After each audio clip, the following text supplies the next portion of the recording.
His government said no 3 times. He picked up his pen anyway. On a summer morning in 1940, Chiune Sugihara looked out the window of the Japanese consulate in Kaunas, Lithuania, and saw something that would not leave him for the rest of his life. Hundreds of people, Jewish refugees fleeing the Nazi occupation advancing across Europe, had gathered outside the gates overnight. By morning, there were thousands. They were families with children, professionals, rabbis, teachers, ordinary people who understood with terrible clarity what was coming for them and who had one last card to play: a Japanese transit visa that would allow them to travel through Japan to other destinations, away from Europe, away from what Europe was becoming. Sugihara was a 40-year-old career diplomat, a man who had spent his professional life understanding exactly how the machinery of government worked and exactly what happened to people who operated outside it. He sent the first request to Tokyo, asking permission to issue the visas. Tokyo said no. The applicants did not meet the standard requirements for Japanese transit visas. He sent a second request, explaining the circumstances. Tokyo said no again. He sent a third request. Tokyo said no a third time and told him to stop asking. He went to his wife, Yukiko. He told her what was outside the gate and what Tokyo had said. He told her what it would cost them, his career, his pension, their security, the future he had spent 20 years building inside the Foreign Service. He told her he had decided to write the visas anyway and asked if she was with him. She said yes. He began writing on July 31, 1940. A Japanese transit visa required careful handwriting, the characters, the dates, the official language of the document, the consular seal. Each one took time. He wrote for 18 hours the first day.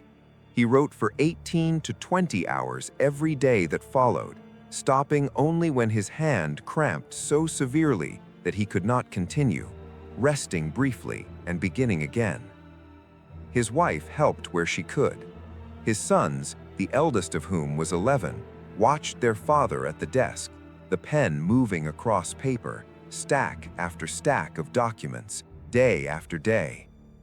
The queue outside the consulate did not shrink, it grew. Word had spread among the refugee networks that the Japanese consul in Kaunas was writing visas, and people came from across the region, some traveling days to reach the gate. Sugihara met with the people waiting, heard their cases, and wrote. He issued visas to people who did not technically qualify under any standard interpretation of Japanese immigration policy. He issued visas to whole families on a single document where the rules required individual applications. He did whatever the situation required and the rules prevented, and he did not stop. He wrote for 29 days. On August 28, 1940, Soviet authorities, who by then had occupied Lithuania, informed Sugihara that the consulate was being closed and that he had to leave. He packed what could be packed and moved with his family to a hotel while they waited for the train that would take them out of the country. He kept writing in the hotel.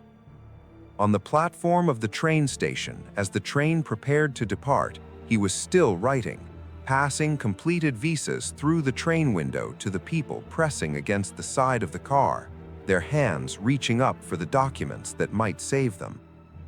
There is an account, given by survivors and their descendants, of his final moments on that platform.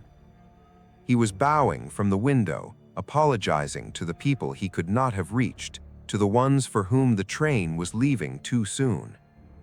He said, "Please forgive me. I cannot write anymore. I am so sorry. I am leaving. Please forgive me." The train pulled away. He kept writing until the platform disappeared, and kept writing until there was nothing left to write on and no one left to give it to. What he was writing, one document at a time, was the answer to the question that every person in a position of small authority faces eventually. When the institution says no and the conscience says yes, which one do you obey? He had already decided. He was just writing it down.